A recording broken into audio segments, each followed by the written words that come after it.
Back here locally, we watched her walk out of jail this morning, and tonight we just learned plans are in the works to get Elizabeth Johnson back to New Mexico. ABC 15's Joe Bartel's live now with more. Joe. Faye, I've been working the phones all day talking to Arizona authorities as well as authorities in New Mexico, and within the last hour I got confirmation that Elizabeth Johnson was driven to this office here off of I-17 in Indian School. This is her her probation officer's office. She went inside, she filled out the paperwork, and she is now one step closer to going home to New Mexico.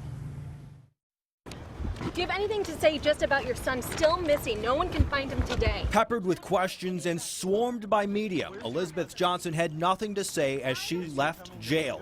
But she told a judge last week she promises to be on the straight and narrow now that she's free.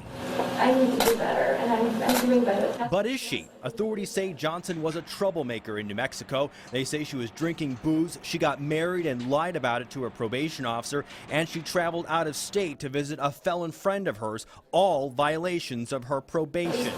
The things I need to do to be a better person and be who I want to be.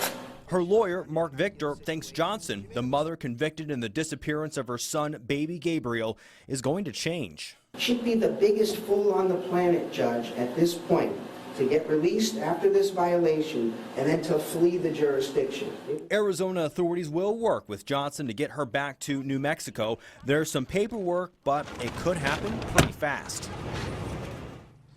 And Johnson will have to report to a probation officer in New Mexico. She can't have any booze, and she also has to repay the cost of her extradition from New Mexico to Arizona. Now, if she violates any part of her probation again, she will have to repay all of those fines, and also she could serve up to 4 years in prison. But guys, she is on her way. We're told as of tomorrow she'll be on her way back to New Mexico.